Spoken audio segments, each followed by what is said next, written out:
ये क्लैट के एग्जामिनेशन 2022 में ये पैसेज आया था। Now what is a writ?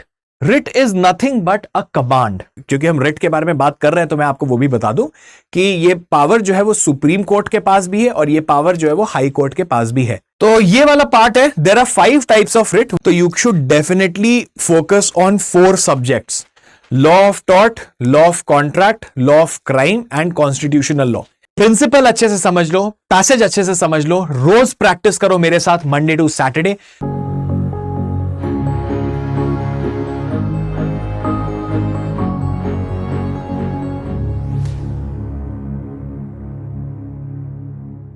Good evening दोस्तों, कैसे हो आप लोग? स्वागत करता हूं स्टडी आईक्यू के चैनल पे। मैं हूं वैभव प्रकाश, आपका होस्ट एंड दोस्त, जहां पे आज हम लोग करेंगे अपना daily dose of law. What we do in this session, आपको क्विक अपडेट दे देता हूं अगर आप पहली बार जुड़ रहे हो हमारे साथ इस सेशन में। तो बेसिकली इस सेशन में हम ये करते हैं कि हम कुछ लीगल प्रिंसिपल्स जो है वो उठाते हैं, उसे समझते हैं और उसके बेसिस पे क्वेश्चंस को सॉल्व करते हैं।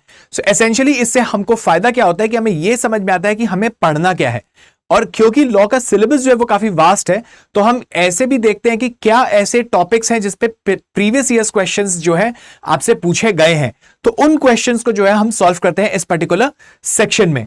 तो अगर आप मुझे फॉलो करना चाहते हैं तो आप मुझे फॉलो कर सकते हैं मेरे इंस्टा हैंडल पे, which is it's webfp।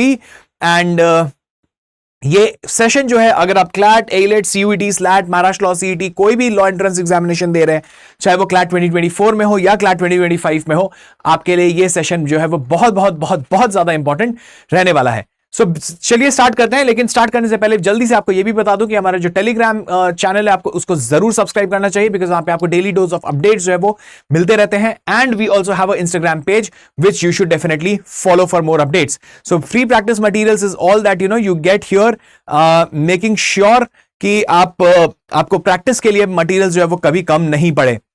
And this is my telegram का handle, Vaibhav Prakash 007, and it's Vaibhavpri is my handle of Instagram. तो अगर आपके मन में कोई सवाल है, आप मुझसे कुछ बात करना चाहते हैं, तो feel free to get in touch with me over Instagram और Telegram. So अभी देखते हैं कि ये पैसेज है, दिस इज अ पैसेज जो कि आपसे पूछा गया है। अब मैं आपको एक चीज ये भी बता दूं कि ये जो पैसेज मैंने आज पिकअप किया है, दिस इज फ्रॉम क्लैट 2022। ठीक है, ये क्लैट के एग्जामिनेशन 2022 में ये पैसेज आया था एंड उसी को मैंने आपके लिए पिक किया है। इसको आप पढ़ेंगे और इसके बाद फिर मैं आपको ये पैसेज जो है, इसके अंडरलाइंग लीगल प्रिंसिपल्स जो है वो मैं आपको समझाऊंगा एंड हम लोग उसके बाद चर्चा करेंगे और क्वेश्चंस को देखेंगे। ठीक है, तो जैसा कि मैं हमेशा करता हूं, आपको 2 मिनट का समय जो है वो मैं दूंगा। आपका टाइमर जो है मैंने ऑलरेडी लगा दिया है यहां पे। सो मेक श्योर कि आप स्टार्ट करें and your time starts now.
और आपका समय होता है समाप्त।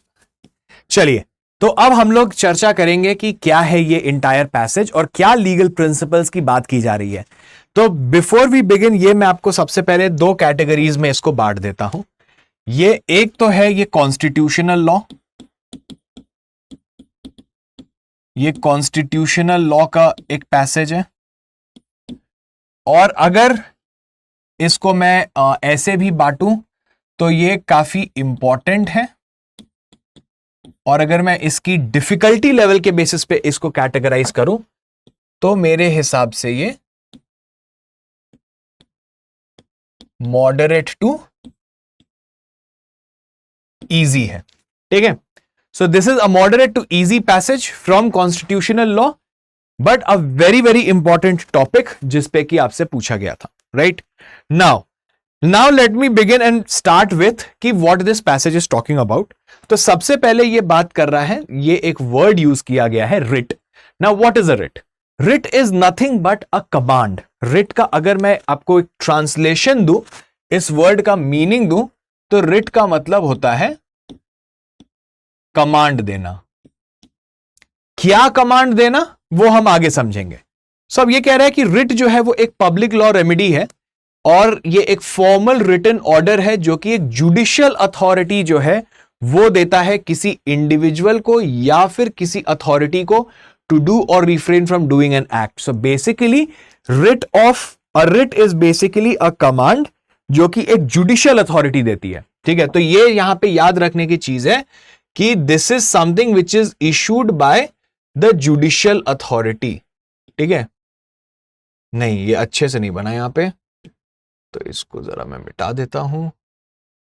अपार्ट फ्रॉम रेड कोई और बहुत ज्यादा ही बढ़िया सा कलर, ठीक है चलो ग्रीन ले लेते हैं। ठीक है, जुडिशियल अथॉरिटी जो है वो देती है, वो डायरेक्ट करती है। दूसरा क्या है, किसी इंडिविजुअल को या फिर किसी अथॉरिटी को जो है वो दिया जाता है। आई थिंक रेड से ही लेना पड़ेगा, या ना एक काम करते हैं, मैं हाइलाइटर यूज करता हूं इसको हाईलाइट करने के लिए, एंड रेड यूज करूंगा लिखने के लिए, ज्यादा बेटर रहेगा। ठीक है, चलो ऑलराइट। सो अब यहां पे कह रहा है कि हाईकोर्ट जो है वो अपना पावर ऑफ जुडिशियल रिव्यू जो है एक्सरसाइज कर सकता है। बेसिकली हाईकोर्ट के सामने कोई मैटर आया, जुडिशियल रिव्यू का मतलब क्या होता है? जुडिशियल रिव्यू का मतलब होता है कि कोई भी अगर मेरे पास मैटर आ रहा है, कोई भी केस मेरे पास आ रहा है, तो मैं उसे स्टडी कर सकता हूं, उसे रिव्यू कर सकता हूं और उसके ऊपर जजमेंट दे सकता हूं। तो हाईकोर्ट के जुडिशियल रिव्यू की बात की जा रही है। तो it does not act as an appellate body, तो मतलब वहां पे वो अपील के फॉर्म में नहीं आता है। इस पोर्शन का बहुत ज्यादा सिग्निफिकेंस यहां पे है नहीं, बट चलो ठीक है, ये दिया हुआ है तो एक बार देख लेते हैं। It is concerned with illegality, irrationality and procedural impropriety of an order passed by the state or the statutory authority. A high court is empowered to issue directions. देखो, high court is empowered to issue directions, orders or writs for enforcement of fundamental rights and for any other purpose. मतलब fundamental rights के लिए तो writ issue करेगा ही करेगा high court, लेकिन किसी और rights के लिए भी जो है वो आपके रिट्स जो है वो इशू कर सकता है हाई कोर्ट। ठीक है, the writ jurisdiction of high court is discretionary and equitable. Discretionary and equitable का क्या मतलब हुआ? डिस्क्रिशनरी का मतलब है हाई कोर्ट इशू कर भी सकता है अगर उसको सही लगे, हाई कोर्ट नहीं भी इशू कर सकता है अगर उसे सही लगता है। तो इक्विटेबल का मतलब क्या होता है? इक्विटेबल का मतलब होता है कि the principle of equity means कि to give someone what they deserve. Equality is सबको साथ में ट्रीट करो, इक्विटी इज जहां पे मैं उनको वो दे रहा हूं जो वो डिजर्व करते हैं। तो लाइक फॉर एग्जांपल अगर हम बात करते हैं रिजर्वेशन की, तो रिजर्वेशन जो है वो इक्वालिटी का तो एंटीथीसिस है कि भाई अगर हम किसी को रिजर्वेशन दे रहे हैं और किसी को जनरल कैटेगरी में रख रहे हैं तो वहां पे इक्वालिटी तो नहीं है, हम किसी को फेवर कर रहे हैं। लेकिन हम वो फेवर क्यों कर रहे हैं? क्योंकि वो एक प्रिंसिपल ऑफ इक्विटी जो है वो कम्स इनटू पिक्चर कि जो बैकवर्ड क्लास के सिटीजन है, जो बैकवर्ड कास्ट के लोग हैं, उनको काफी ज्यादा प्रमोशन की जरूरत है क्योंकि वो उन्हें वो एक्सपोजर नहीं मिला जो बाकी लोगों को मिला था। तो प्रिंसिपल ऑफ इक्विटी वही है। तो यहां वही कह रहा है कि हाई कोर्ट का ये जो पावर है ऑफ इशूइंग रिट वो डिस्क्रिशनरी है और इक्विटेबल है। अब ये बात कर रहा है रिट ऑफ मैंडेमस। ठीक है, कि रिट ऑफ मैंडेमस क्या होता है, और उसके बाद बात कर रहा है कि writ of mandamus is a command to a public authority. देखो ये याद रखना प्लीज, दैट, या इसको ना हाइलाइटर को मैं चेंज कर, नहीं रेड से नहीं करूंगा। रिट ऑफ मैंडेमस जो है is a command to a public authority to perform a public duty, कि भाई आपको पब्लिक ड्यूटी जो है वो परफॉर्म करनी है। वही रिट ऑफ मैंडेमस, वो एक ऑर्डर है, वो एक कमांड है by the courts, by the judicial authority to a public authority. Public authority कौन होते हैं? गवर्नमेंट की जो विंग्स होती है, गवर्नमेंट के जो आर्म होते हैं, जो गवर्नमेंटल फंक्शन करते हैं, वो है पब्लिक अथॉरिटी। उन्हें कोई भी पब्लिक ड्यूटी करना है, जैसे म्यूनिसिपैलिटी है वो पब्लिक ड्यूटी परफॉर्म कर रही है, एयरपोर्ट अथॉरिटी ऑफ इंडिया है वो पब्लिक ड्यूटी परफॉर्म कर रही है, लाइफ कॉर्पोरेशन ऑफ इंडिया है वो पब्लिक ड्यूटी परफॉर्म कर रही है। तो इस तरीके से जितने भी पब्लिक अथॉरिटीज है जो पब्लिक ड्यूटी परफॉर्म कर रहे हैं, उनके अगेंस्ट एक रिट ऑफ मैंडेमस इशू किया जा सकता है। ठीक है, अब ये कह रहा है it can be issued only when a legal duty is imposed. ये भी एक इंपॉर्टेंट है, issued only when legal duty is imposed on the authority, मतलब उस अथॉरिटी के ऊपर लीगल ड्यूटी होनी चाहिए कि आपको यह काम परफॉर्म करना है, आपको यह काम करना है। अगर मैंडेटरी है पब्लिक अथॉरिटी के लिए कोई काम करना और वो उस काम को नहीं कर रहा है, तो writ of mandamus definitely issue किया जा सकता है। तो वही कह रहा है petitioner has the right to compel the performance of such duty, right. Writ of mandamus is requested to be issued inter alia to compel performance of public duty. देखो फिर वही है, ये अगेन रिपीटिशन है। इंटर एलिया का मतलब क्या होता है? इंटर एलिया का मतलब होता है अमंग अदर थिंग्स, ठीक है। तो वे वही कह रहा है कि रिट ऑफ मैंडेमस तब इशू किया जा सकता है जब पब्लिक ड्यूटी जो है वो या तो एडमिनिस्ट्रेटिव हो, मिनिस्टीरियल हो, या स्टैट्यूटरी हो। स्टैट्यूटरी मतलब लीगल हो, या मिनिस्टीरियल फंक्शन हो, मिनिस्टर्स का काम हो, या एडमिनिस्ट्रेटिव फंक्शन हो। एडमिनिस्ट्रेटिव फंक्शन जैसे कि आपके आईएएस, आईपीएस और स्टेट पब्लिक सर्विस कमीशन के लोग जो होते हैं वो एडमिनिस्ट्रेटिव काम करते हैं।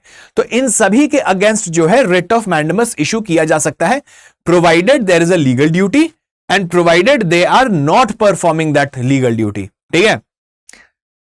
नाउ अब ये कह रहा है रिट ऑफ मैंडेमस में be issued in favour of a person, issued in favor of a person who establish a legal right in himself। मतलब सबसे पहले यहां पे अब यह भी कहा जा रहा है कि, ठीक है, इसको ए लिख लेते हैं कि किसके फेवर में इशू किया जा सकता है? वो कोई भी व्यक्ति जो अपना लीगल राइट जो है वो बता देता है। It may be issued against a person who has a mandatory legal duty. Again अब देखो यहां पे बोल रहा है किसके against, it may be issued against a person who has a mandatory legal duty to perform, कि आपके ऊपर मैंडेट था, आपके लिए इंपॉर्टेंट था कि आप उस लीगल ड्यूटी को परफॉर्म करोगे, but has failed or neglected to do, but has failed or has neglected to do so. Such a legal duty emanates by operation of law. और ये जो लीगल ड्यूटी है ये कहां से आ रही है? लॉ से आ रही है। The writ of mandamus is most extensive in regards to its remedial nature. The object of mandamus is to prevent disorder and is required to be granted in all cases where law has established no specific remedy। तो basically ये वही कह रहा है कि writ of mandamus जो है वो एक काफी वाइड पावर है, एक वाइड पावर जो है वो हाई कोर्ट को दिया गया है, एज वेल एज, अब ये जनरली यहां पे सिर्फ हाई कोर्ट का मेंशन है, लेकिन यही सेम पावर मैं आपको थोड़ा सा और, क्योंकि हम रिट के बारे में बात कर रहे हैं तो मैं आपको वो भी बता दूं कि ये पावर जो है वो सुप्रीम कोर्ट के पास भी है और ये पावर जो है वो हाई कोर्ट के पास भी है। नाउ ठीक है, so essentially this is what they are talking about in this entire passage and they are talking about only one writ which is the writ of mandamus. All in all there are 5 writs. अभी हम उसको भी एक बार चर्चा कर लेंगे before we go on to look at the questions, but however, or rather we can discuss the or other forms of writs at the end once we are done with the questions. Actually वो कर लेते हैं, ज्यादा better रहेगा। But however this is what is more important आपके लिए कि आपको ये चीजें देखनी है कि एक किसके फेवर में इशू हो सकता है, जो अपना लीगल राइट जो है वो बता रहा है। It may be issued against a person, इसको बी लिख लो। ये इशू अगेंस्ट अ पर्सन जिसके ऊपर मैंडेटरी लीगल ड्यूटी थी लेकिन वो नहीं परफॉर्म किया उसने। एंड इसका ऑब्जेक्ट क्या है मैंडेमस का? Object of mandamus is preventing disorder, ठीक है। So this is what they are talking about in this entire passage. तो आई होप ये जो है वो आपके लिए क्लियर होगा। एंड जैसा कि मैंने आपको बताया था, तो अब देखो यहां पे एक और चीज लिखते हैं, जुडिशियल अथॉरिटी इंपॉर्टेंट है कि ये इशू किया जा सकता है रिट, ये इंडिविजुअल के अगेंस्ट भी हो सकता है या फिर अथॉरिटी के अगेंस्ट हो सकता है। उसके ये जनरल रिट के बारे में बताया पहले 2 लाइन में। उसके बाद जब हम लोग आए तो यहां पे बात हो रही है रिट ऑफ मैंडेमस की इन पर्टिकुलर, ठीक है। और रिट ऑफ मैंडेमस जो है वो क्या इंडिविजुअल के अगेंस्ट हो सकता है इशू? नहीं, वो किसके अगेंस्ट होगा? वो होगा इशू अगेंस्ट पब्लिक अथॉरिटी, जो कि एक पब्लिक ड्यूटी परफॉर्म कर रहा है, ठीक है। तो ये कुछ पॉइंटर्स हैं जो हमें याद रखना इंपॉर्टेंट है इस पर्टिकुलर पैसेज से। यही है हमारे इंपॉर्टेंट लीगल प्रिंसिपल्स, ठीक है, that has come out of this entire passage. तो ये वाला पार्ट है, there are 5 types of writ. One is habeas corpus, mandamus देखो हम लोगों ने पढ़ा, उसके बाद आता है सर्शरी, फिर है प्रोहिबिशन और फिर है क्यो वारंटो, ठीक है। क्योंकि अभी पैसेज जो है was talking only and only about mandamus, तो अभी हमको habeas corpus, certiorari, prohibition, quo warranto भूल जाना है, ठीक है। Now we will stick only to what the mandamus is talking about. तो ये वाला जो स्लाइड है इसको हम लोग करते हैं towards the end, let us not confuse. अभी देखते हैं सिर्फ क्वेश्चन, तो जैसे सारे क्वेश्चंस कंप्लीट हो जाएंगे I will come back to the second slide and I will explain you all the 5 writs. तो चलो let us have a look at the question, question number 66, जो कि पेपर में एक्चुअली 66 था, तो वही है। तो ये क्वेश्चन जो है वो क्या कह रहा है, let's try to solve it, ठीक है। तो क्वेश्चन नंबर 66 की अगर हम बात करते हैं तो क्वेश्चन में ये कह रहा है कोई स्टेट गवर्नमेंट है जिसने डिस्क्रिशनरी बना दिया टू ग्रांट डियरनेस अलाउंस। अब यहां क्वेश्चन है कि डियरनेस अलाउंस जो है वो क्या होता है, ठीक है। What is dearness allowance? Dearness allowance, जिसको कि हम डीए भी कहते हैं, ये एक सैलरी कंपोनेंट होता है,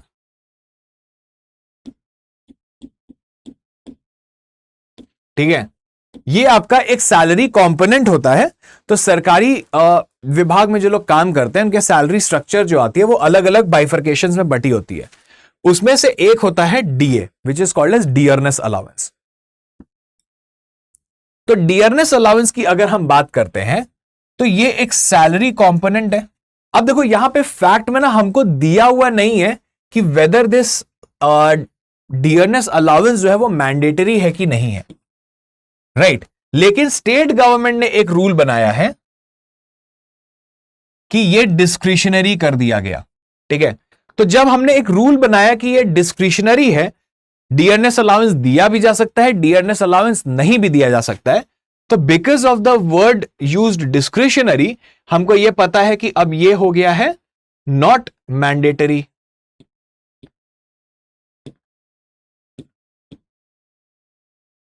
तो अगर कोई भी चीज जो कि नॉन मैंडेटरी है, क्या आप गवर्नमेंट को फोर्स कर सकते हो through a mandamus? Can you compel the government to give you dearness allowance? The answer has to be which of the following statements is true. तो अब क्योंकि ये मैंडेटरी नहीं है तो क्या नॉन मैंडेटरी एक्शन है गवर्नमेंट का, तो क्या रिट ऑफ मैंडेमस इशू हो सकता है? नो। क्यों? Let us go back and see कहां पे दिया हुआ था। देखो, issued only when a legal duty is imposed, और यहां पे लीगल ड्यूटी क्या है? द लीगल ड्यूटी इज कि ये मैंडेटरी नहीं है, राइट। तो मैंडेटरी इशू, तो which of the following statement is true? So should writ of mandamus be granted? The answer is no.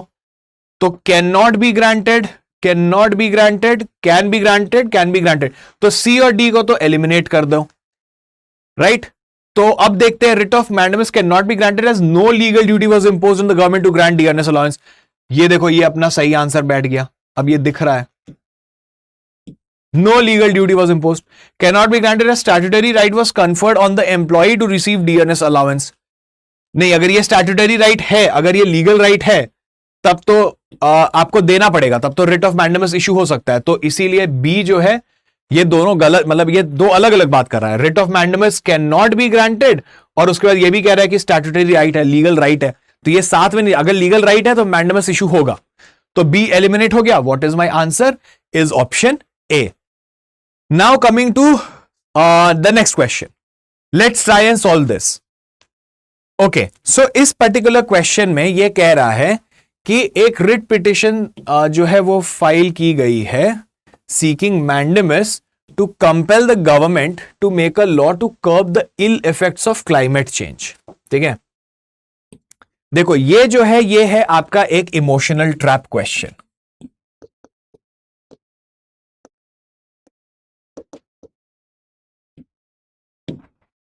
ये क्यों इमोशनल ट्रैप है? ये इमोशनल ट्रैप इसलिए है कि क्योंकि अब हमको लग रहा है कि यार ill effects of climate change तो भाई मैंडेटरी होना चाहिए, इट शुड बी मैंडेटरी, ये तो भाई एकदम सही चीज कह रहा है।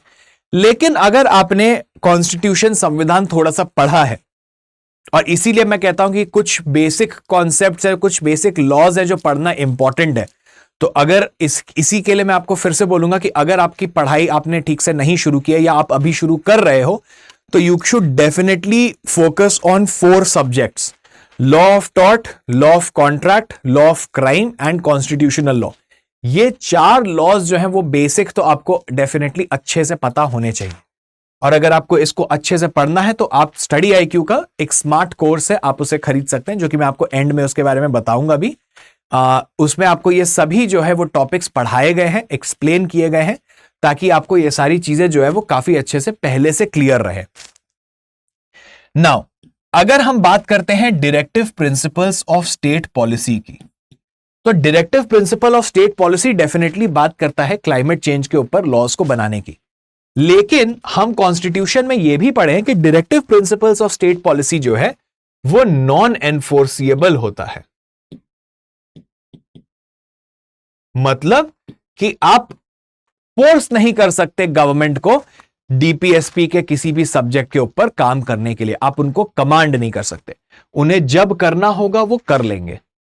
सो there is no legal duty upon the government कि वो क्लाइमेट चेंज के लिए कोई लॉ को मैंडेटरली लेके आए। ठीक है, तो नो लीगल ड्यूटी एग्जिस्ट्स। तो इस केस में क्या होगा? Again writ of mandamus can be granted or can not be granted. The answer is no. Can the writ of mandamus be granted? The answer is no.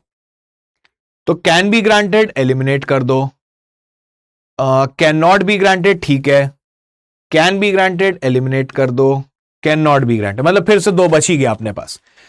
तो writ of mandamus cannot be granted as no legal duty is imposed on the government to pass law to curb ill effects of climate change। देखो ये मेरा सही answer है, cannot be granted as there is no violation of fundamental right। लेकिन again writ of mandamus जो है high court में अगर हम जाते हैं तो ये तो आपके फंडामेंटल राइट और आपके लीगल राइट्स के लिए भी जा सकते हो, है ना। तो एनीवे ऑप्शन डी जो है वो भी अपना एलिमिनेट हो जाता है। तो what we are left with is option B, कि भाई क्योंकि क्लाइमेट चेंज के ऊपर लॉ बनाना जो है वो मैंडेटरी नहीं है, इसीलिए रिट ऑफ मैंडेमस जो है आप इशू नहीं कर सकते। Coming to the next question, let us have a look at the next question. ये सबसे ज्यादा सिंपल क्वेश्चन है, इसमें बिल्कुल भी दिमाग लगाने की जरूरत नहीं है। देखो 68 क्या कह रहा है? Mister A and mister B are parties to a contract of sale of goods. ठीक है, ब्रीच हुआ कॉन्ट्रैक्ट का, तो B filed a writ petition. Mister B filed a writ petition, ठीक है, against mister A for what? A contractual breach. हमको क्या पता है? मैंडेमस जो है वो पब्लिक अथॉरिटी के अगेंस्ट इशू किया जाता है। ठीक है, पब्लिक अथॉरिटी के अगेंस्ट जो कि पब्लिक फंक्शन परफॉर्म कर रहा हो उसके अगेंस्ट इशू किया जाता है। यहां ये कॉन्ट्रैक्चुअल ऑब्लिगेशन जो है ये क्या है? पब्लिक अथॉरिटी है या फिर ये पब्लिक फंक्शन है? तो ये कॉन्ट्रैक्चुअल पब्लिक फंक्शन तो डेफिनेटली नहीं है, और mister A and mister B जो है वो पब्लिक अथॉरिटी भी नहीं है। तो क्या ये यहां पे इस कंडीशन में मैंडेमस इशू किया जा सकता है? The answer will be no. Writ of mandamus can be granted, उड़ा दो, कैन नॉट बी ग्रांटेड रख लो, कैन नॉट बी ग्रांटेड रख लो, कैन बी ग्रांटेड उड़ा दो। तो मेरे पास बच रहा है ऑप्शन बी और सी। तो अब मुझे बी और सी में चूज करना है। Can not be granted as there is no violation of fundamental right, फिर बात खत्म हो गई, फंडामेंटल राइट से कोई लेना देना ही नहीं है। Can not be granted as mister B's right under the contract is a private right and not a public right, क्योंकि ये जो है वो पब्लिक राइट के लिए होता है मैंडेमस, ठीक है। तो पब्लिक राइट वायलेट नहीं हो रहा है, इसीलिए रिट ऑफ मैंडेमस नहीं इशू किया जा सकता, and hence C is my correct answer. Moving on to the next question, let us have a look. ठीक है, तो यहां पे ये कह रहा है कि एक लाइसेंसिंग अथॉरिटी है, एक लाइसेंसिंग ऑफिसर है अंडर अ स्टैट्यूटरी ड्यूटी। मतलब स्टैट्यूट का मतलब क्या होता है? लॉ, ठीक है। स्टैट्यूटरी ड्यूटी का मतलब हुआ लीगल ड्यूटी। तो इस लाइसेंसिंग ऑफिसर के ऊपर लीगल ड्यूटी तो है, तो मतलब क्या लाइसेंसिंग ऑफिसर के against writ of mandamus issue किया जा सकता है? लीगल ड्यूटी है, यस। कब किया जा सकता है? जब वो अपना काम नहीं करे, नॉन परफॉर्मेंस, या फिर वो इग्नोर कर दे।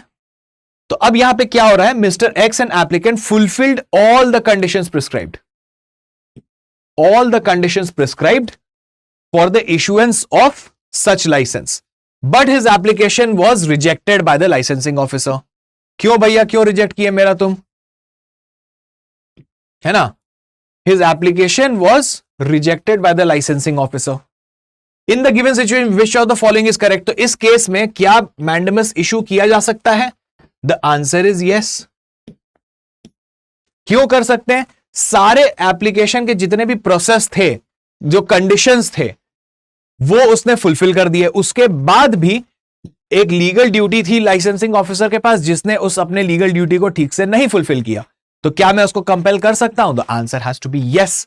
कैन बी ग्रांटेड ए हो सकता है, कैन नॉट बी ग्रांटेड हटा दो, कैन बी ग्रांटेड सी हो सकता है, D can not be granted. तो बी और डी हमने एलिमिनेट कर दिया।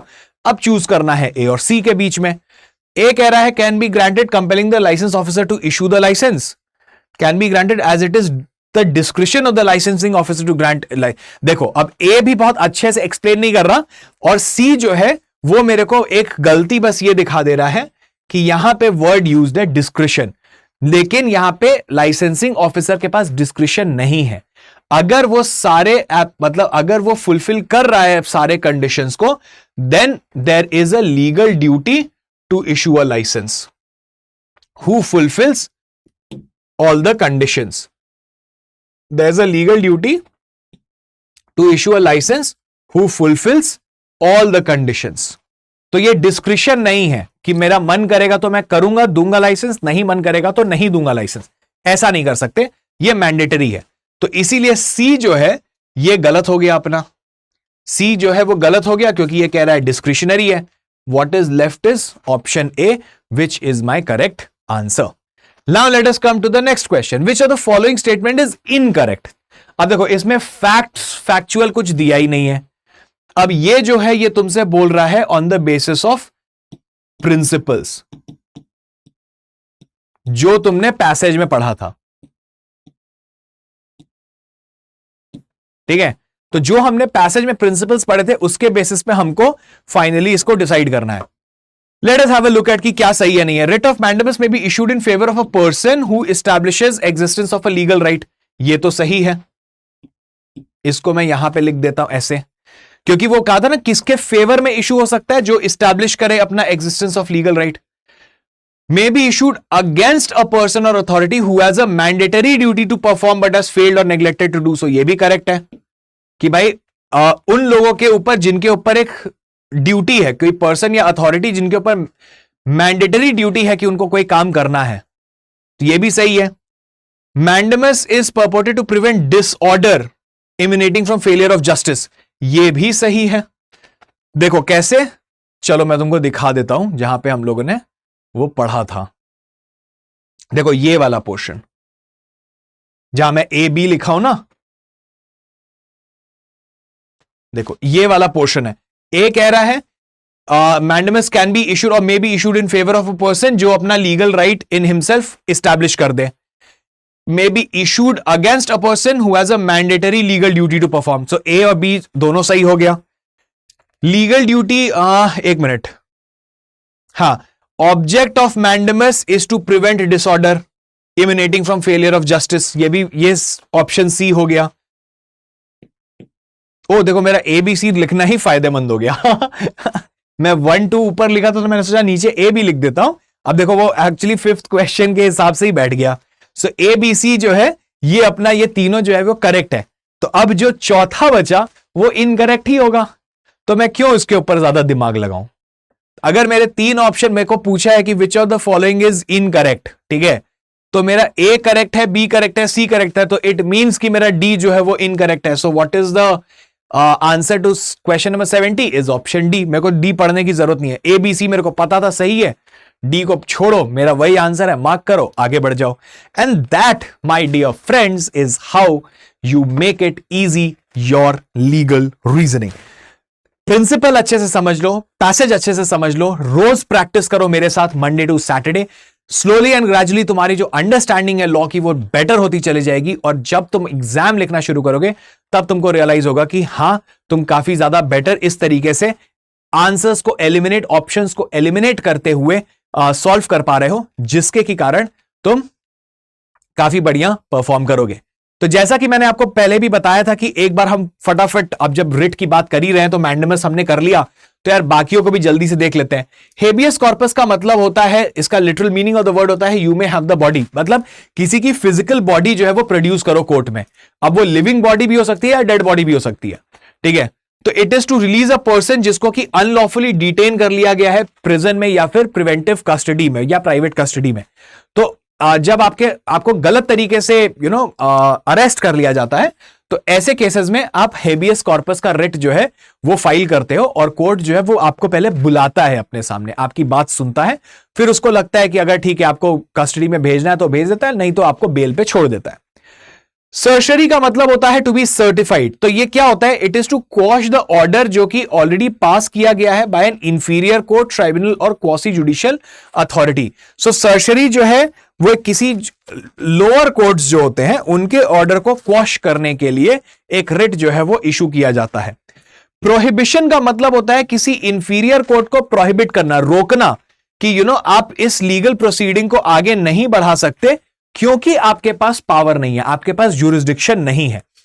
तो ऐसे केसेस में जो हायर कोर्ट्स होते हैं, और रिट कोर्ट्स 2 ही होते हैं, ठीक है, रिट कोर्ट्स 2 होते हैं, एक होता है the supreme court of India और दूसरा होता है द हाई कोर्ट्स। सारे ही हाई कोर्ट्स के पास रिट इशू करने का पावर है, और दूसरा सुप्रीम कोर्ट के पास इशू करने का पावर है। Supreme court under article 32 of the Indian constitution करती है, और हाई कोर्ट अंडर आर्टिकल 226 जो है वो रिट्स इशू करती है अंडर द इंडियन कॉन्स्टिट्यूशन। तो यहां प्रोहिबिशन वही है कि ये जो इंफीरियर कोर्ट है उनको कौन रोक सकता है, the writ court, supreme court या फिर हाई कोर्ट, उन सभी इनके नीचे के जितने भी कोर्ट हैं उनके अगेंस्ट प्रोहिबिशन का रिट जो है वो इशू किया जा सकता है।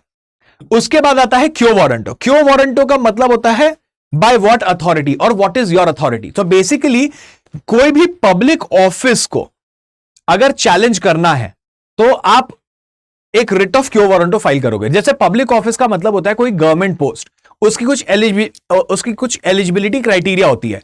जैसे फॉर एग्जांपल अगर द प्रेसिडेंट जो है उनको कहा जाता है कि the president of India shall be a Indian citizen. अब मान लो कोई फॉरेन नेशनल को प्रेसिडेंट ऑफ इंडिया बना दिया गया, तो आप उसको चैलेंज करोगे ना कि भाई ये फॉरेन नेशनल जो इंसान है वो इंडिया का प्रेसिडेंट कैसे बन के बैठा हुआ है। तो how will you challenge that? So you will say, or you would file a writ of quo warranto saying that, the public office that you are holding, you are not entitled to hold that. आप जिस public office में बैठे हो आप उसको नहीं occupy कर सकते हो बिकॉज आप उसके एलिजिबिलिटी क्राइटेरिया को नहीं मीट कर रहे हो। तो जो सर्विस से रिलेटेड, गवर्नमेंट सर्विस से रिलेटेड जितने भी रिट्स होते हैं ना, वो फाइल होते हैं अंडर क्यो वारंटो। तो ये है आपके 5 डिफरेंट तरीके के writs under the Indian constitution. And these were the 5 questions that we did, जो कि सिर्फ और सिर्फ मैंडेमस से रिलेटेड था। Now before I wrap up, मैं आपको फिर से एक बार जरूर बता दूं कि क्लैट का जो क्रैश कोर्स प्रोग्राम है वो 2024 के लिए आपके लिए बहुत ज्यादा इंपॉर्टेंट है। आपको सभी recorded lectures, guidance sessions, NLU students के साथ इंटरैक्शन और उनके साथ training, mock test, sectional test, आपको ये सब कुछ जो है वो इस स्मार्ट कोर्स में मिलेगा एट 7,499 रुपीज। और इसके लिए आपको क्या करना है, इसके लिए आपको यूज करना है मेरा कोड विच इज वैभव। तो आप जैसे ही मेरा कोड यूज करोगे वैभव, आपको ये 15,000 का कोर्स जो है वो 7,499 में 50% डिस्काउंट पे आपको मिलेगा। एंड उसके बेसिस पे you can purchase this smart course और आप अपनी प्रिपरेशन जो है वो कर सकते हो। आपको ढेर सारे मॉक टेस्ट, आपको ढेर सारे प्रैक्टिस करने के लिए सेक्शुअल टेस्ट, आपको सब कुछ मिलेंगे। आपको रिकॉर्डेड लेक्चर्स मिलेंगे जिसमें आप ये सारे कॉन्स्टिट्यूशन आप कॉन्स्टिट्यूशन पढ़ सकते हो, क्रिमिनल लॉ पढ़ सकते हो, कॉन्ट्रैक्ट पढ़ सकते हो, टॉर्ट पढ़ सकते हो। सबके बेसिक ज्ञान जो है वो आप डेफिनेटली ले सकते हो हमारे इस स्मार्ट कोर्स से। एंड हमसे हमारे टेलीग्राम पे और इंस्टाग्राम पे जुड़ना जो है वो आप बिल्कुल भी मत भूलिएगा। Till we meet again, thank you so very much for joining in. वापस से मुलाकात होगी आपसे इस सेशन में जो कि मैं लेता हूं मंडे टू सैटरडे। जुड़ना मत भूलिएगा शाम को 7 बजे, ठीक है? मंडे टू सैटरडे शाम को 7 बजे फिर से मुलाकात होगी आपसे। Till then stay safe, happy preparations, take care and do solve a mock on Sunday. Bye bye.